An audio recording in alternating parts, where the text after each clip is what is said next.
लखनऊ में कल आग के तांडव ने 15 बच्चों की जान ले ली। ये वो बिल्डिंग है जहां हम खड़े हैं और इसी बिल्डिंग पर वो बच्चे एनिमेशन और कोडिंग सीखने आते थे।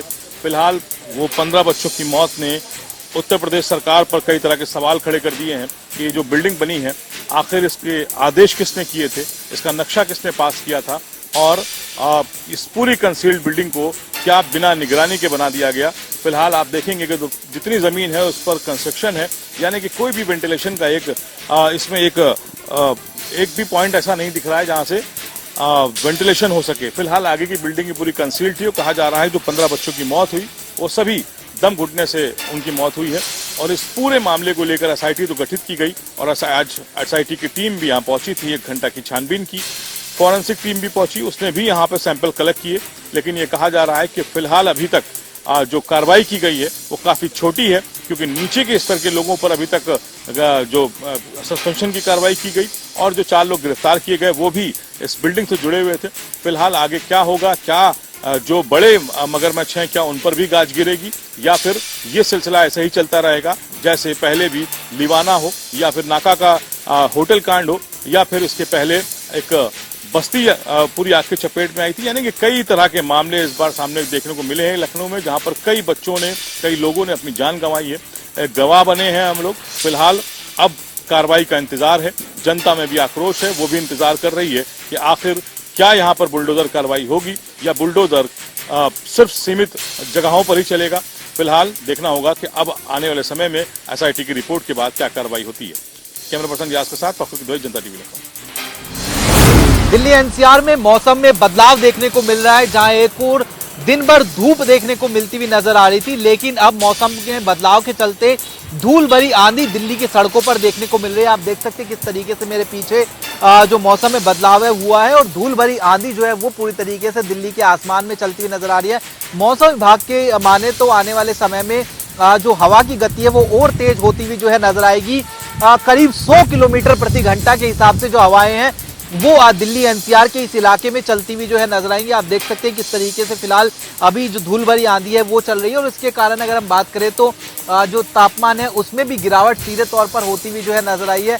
आने वाले समय में बारिश को लेकर भी जो उम्मीदें हैं वो मौसम विभाग की तरफ से जताई गई है, लेकिन फिलहाल जिस तरीके से तापमान एक बार फिर से 40 डिग्री के आसपास पहुंचता हुआ नजर आ रहा था, उससे जरूर जो है दिल्ली वासियों को राहत मिलती हुई नजर आई है। जिस तरीके से दिल्ली एनसीआर में मौसम में बदलाव हुआ है और आंधी जो है इस वक्त दिल्ली एनसीआर में चल रही है।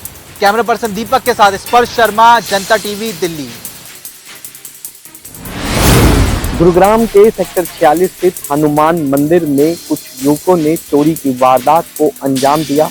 बता दें कि ऑटो में सवार होकर आए युवक ने मंदिर में रखी दान पेटी में से कैश लेकर फरार हो गए। तो वहीं इस पूरी वारदात सीसीटीवी में कैद हो गई। इसकी जानकारी गुरुग्राम पुलिस को दी गई। गुरुग्राम पुलिस मामले की जांच में जुटी है और वहीं जब ये युवक ऑटो पर आए तो उस ऑटो का नंबर के आधार पर भी गुरुग्राम पुलिस जांच करने में जुटी है। साथ ही साथ सीसीटीवी के आधार पर भी गुरुग्राम पुलिस मामले की तफ्तीश कर रही है।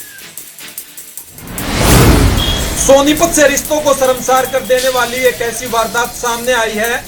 जिस पिता ने कभी अपने बेटे को उंगली पकड़कर चलना सिखाया, उसी बेटे ने उस पिता की हत्या कर दी। मामला सोनीपत के गांव थाना कला का है, जहां एक पिता की हत्या कर दी गई है और बताया ये जा रहा है कि आरोपी ब्रह्म प्रकाश जो नशे का आदी था, उसने अल सुबह इस वारदात को अंजाम दिया और उसके बाद मौके से फरार हो गया। घटना की सूचना मिलते ही सोनीपत पुलिस के आला अधिकारी और खरखोदा थाना पुलिस मौके पर पहुंची और पुलिस के आला अधिकारियों ने मामले की गंभीरता से जांच शुरू कर दी है। फिलहाल पुलिस ने मृतक के शव का पोस्टमार्टम कराने के लिए शव को सोनीपत नागरिक हॉस्पिटल भिजवाया है और पुलिस फिलहाल पूरे मामले की गंभीरता से जांच कर रही है। हालांकि आरोपी ब्रह्म प्रकाश फरार बताया जा रहा है और पुलिस की कई टीमें उसको पकड़ने के लिए जगह जगह छापेमारी कर रही हैं। अब देखने वाली बात है कि आरोपी ब्रह्म प्रकाश कब तक पुलिस की गिरफ्त में आता है और इस मामले के पीछे क्या कुछ नए खुलासे सामने आते हैं। सोनीपत से जनता टीवी के लिए सुशील मोड़। रोहतक में अचानक मौसम में बदलाव हो गया, जिसके बाद काली घटा छाई और धूल भरी आंधी चलने लगी। हालांकि लोगों को काफी परेशानी का सामना करना पड़ा, लेकिन थोड़ी देर बाद काफी बारिश हुई। इस बारिश से लोगों को काफी गर्मी से राहत मिली है और किसानों को भी काफी फायदा हुआ है। किसानों का कहना है कि उनकी धान की फसल की रोपाई चलनी है और ऐसे में उन्हें पानी की जरूरत है और डीजल काफी महंगा हो गया है, इसलिए उन्हें बारिश की जरूरत है। अगर भगवान उन पर मेहरबान हो जाता है तो उनके धान आराम से रुपाई हो सकती है। रोहतक से जनता टीवी के लिए संजय कुमार। आज सुबह नांगल चौधरी के वार्ड नंबर 7 ढाणी ठाकरान में उस समय एक जो है दिल दहलाने वाली खबर सामने आई, जब एक युवक अपने बुजुर्ग पिता के साथ शौच के लिए खेतों में गया था और आते समय अचानक कुएं में गिर गया और उसकी दर्दनाक मौत हो गई। सूचना मिलने पर डायल 112 फायर ब्रिगेड और स्थानीय पुलिस मौके पर पहुंच कड़ी मशक्कत के बाद युवक सत्यनारायण के शव को कुएं से बाहर निकाला गया। उसके बाद हॉस्पिटल जो है भेजा गया, जहां पोस्टमार्टम के बाद शव को परिजनों को सौंप दिया गया है और उसका दाह संस्कार कर दिया गया। बताया जा रहा है कि मृतक सत्यनारायण कुछ दिमागी जो है बीमारी से ग्रस्त था और उसे हाल में जो है जयपुर राजस्थान से और दवाइयाँ लेने के लिए भी जाना था, लेकिन आज अचानक जो है वो घटना घटी और उसकी मौत हो गई। नांगल चौधरी से रामपाल भोजी, जनता टीवी। डबवाली क्षेत्र में तेज हवाओं के साथ अचानक झमाझम बारिश होने से लोगों को गर्मी से राहत मिली है।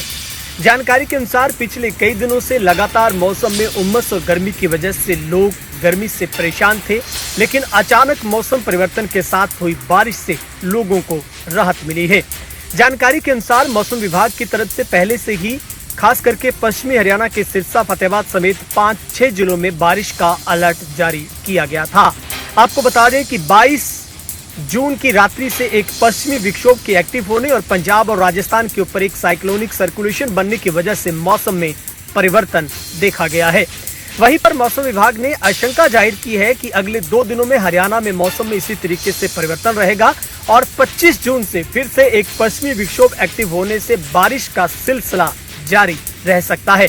जहां एक और बारिश से लोगों को गर्मी से राहत मिली है, तो किसानों के लिए भी ये बारिश वरदान साबित हुई है, क्योंकि गवार की बिजाई कर रहे किसानों के लिए फिर से एक नई उम्मीद जगी है, तो लोगों को भी इस गर्मी से राहत मिली है। डबवाली से जनता टीवी के लिए गुरविंदर पन्नू।